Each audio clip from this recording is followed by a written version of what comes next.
Morning, S1 study hacker में आप लोगों का स्वागत है। आज हम लोग बात करेंगे नंबर सिस्टम के बारे में। नंबर सिस्टम में हम लोग आज पढ़ेंगे नेचुरल नंबर्स को।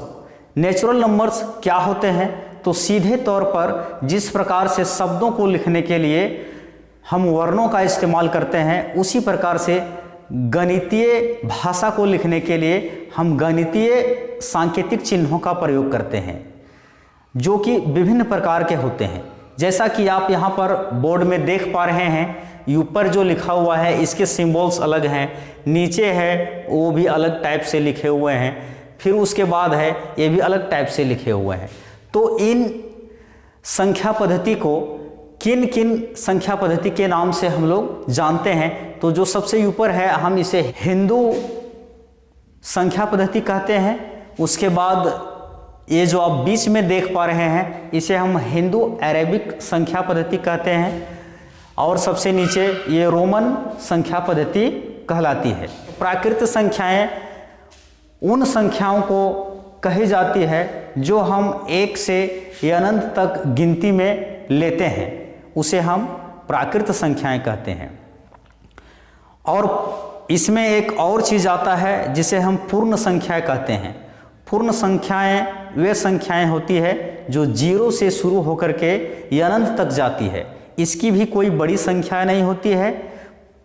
अगर आपसे पूछा जाए कि सबसे बड़ी पूर्ण संख्या क्या है, तो ये अनंत है, अनडिफाइंड है, तो हम इसे जानेंगे इसकी छोटी संख्या होती है जो कि 1 होती है। 0 को हम नहीं ले रहे हैं यहाँ पर, क्योंकि 0 कोई संख्या नहीं है।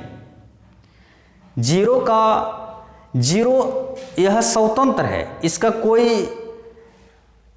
किसी संख्या के साथ लगने पर ही इसका वैल्यू सामने आता है, और अगर हम इसे अकेले में लें तो इसका कोई वैल्यू प्राप्त नहीं हो पाता है।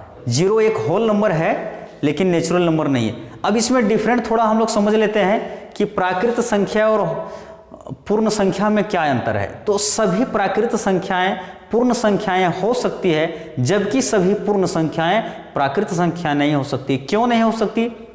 क्योंकि इसमें 0 आता है और प्राकृत संख्या में 0 नहीं आता है, इसीलिए इसे पूर्ण संख्या कहते हैं और इसे हम प्राकृत संख्या कहते हैं। नेचुरल नंबर के 2 भाग होते हैं, प्राइम नंबर्स और कंपोजिट नंबर। प्राइम नंबर या भाज्य संख्याओं को कहा जाता है, जबकि कंपोजिट नंबर भाज्य संख्याओं को कहा जाता है। भाज्य संख्याएं या भाज्य संख्याएं क्या होती है? जिसके 2 ही गुणनखंड होते हैं। ये याद रखना है कि जिसके 2 ही गुणनखंड होते हैं उसे या भाज्य संख्याएं कही जाती है। जैसे 2, अगर हम 2 को ले लेते हैं, हमने 2 को ले लिया, अब इसके कितने गुणनखंड हो सकते हैं? 1 हो सकते हैं या फिर 2 हो सकते हैं। मतलब आसान भाषा में अगर कहें तो 2 में किन किन संख्याओं से भाग लग सकती है, तो 2 में एक संख्या से भाग लग सकती है और स्वयं 2 से भाग लग सकती है। तो इसके 2 फैक्टर ही हुए, इसके 2 फैक्टर हुए। 3 के भी 2 फैक्टर ही होंगे, पहला 1 और दूसरा स्वयं 3, तो इसके भी 2 फैक्टर। 4 को लेंगे तो 4 के 2 से अधिक फैक्टर हो गए, तो ये आ जाएगा कंपोजिट नंबर में, ये आ जाएगा भाज्य संख्या में। जैसे देखिए 1 हो जाएगा, 2 से लग जाएगा और स्वयं 4 से लग जाएगा, तो इसके कितने फैक्टर हो गए? इसके 3 फैक्टर हो गए। तो आपको सीधे तौर पर यही बात याद रखनी है, जिसके 2 से अधिक गुणनखंड न हो उसे हम या भाज्य संख्या कहते हैं। इसके भी कई भाग हैं, जैसे कि कोप्राइम, सह या भाज्य संख्याएं। सह अभाज्य संख्याएं क्या होती है? ये युग्म में होते हैं। इन जोड़ों का जब हम HCF निकालेंगे तो इसका HCF हाईएस्ट कॉमन फैक्टर 1 ही आएगा। को प्राइम क्या होता है, रिलेटिवली प्राइम नंबर क्या होते हैं, ट्विन प्राइम नंबर क्या होते हैं। तो यहां पर आप देख पा रहे हैं कि जिसका HCF कैसे निकाला जाता है, किसी नेक्स्ट वीडियो में भी हम आप लोगों को बता देंगे। तब तक यहाँ पर आप देख लीजिए रिलेटिवली प्राइम नंबर, अपेक्षित अभाज्य संख्याएं। इसमें भाज्य संख्याएं भी होगी, लेकिन इसका भी HCF एक ही आएगा, इसका भी HCF एक ही आएगा।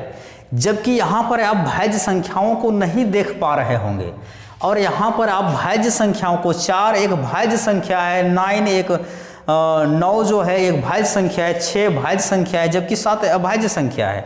लेकिन जब हम इस दोनों का HCF निकालेंगे तो 1 आएगा।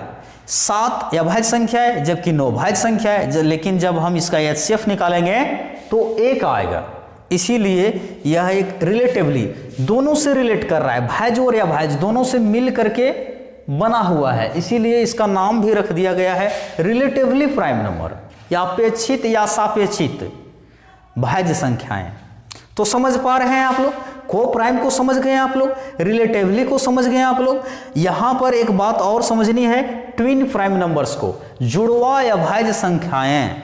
जुड़वा अभाज्य संख्याएं वैसी संख्याओं को कहा जाता है, ये भी जोड़े में होते हैं और जिसके अंतर 2 होते हैं। जिन जोड़ों का अंतर, एक बात आप लोग समझ लीजिए कि जिन जोड़ों का अंतर 2 होता है उसे हम जुड़वा प्राइम नंबर कहते हैं। जैसे देखिए 2 और 5 का अंतर 2 तो नहीं है, इसीलिए ये जुड़वा प्राइम नंबर में नहीं आएगा। 3 और 5 ये तो है और प्राइम नंबर होना चाहिए, ऐसा नहीं कि कंपोजिट नंबर आ जाए और दोनों का अंतर।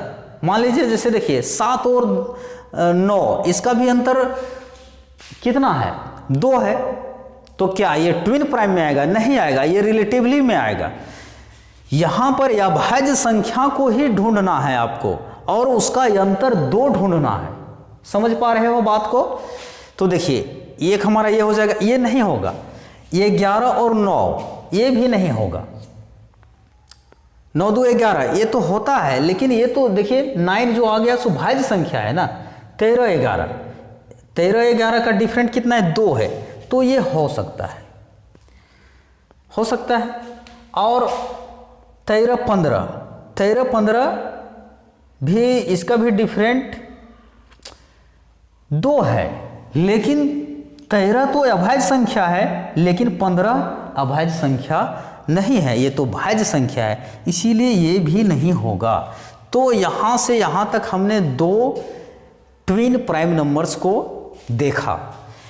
आपसे एक क्वेश्चन पूछा जाएगा कि ट्विन प्राइम नंबर में 1 से 100 तक कितने जोड़े आएंगे, कितने ट्विन प्राइम्स नंबर होते हैं, ट्विन प्राइम नंबर्स के कितने पेयर आते हैं? Total 8 pairs, total 8 pairs, twin prime number के टोटल 8 पेयर्स होते हैं।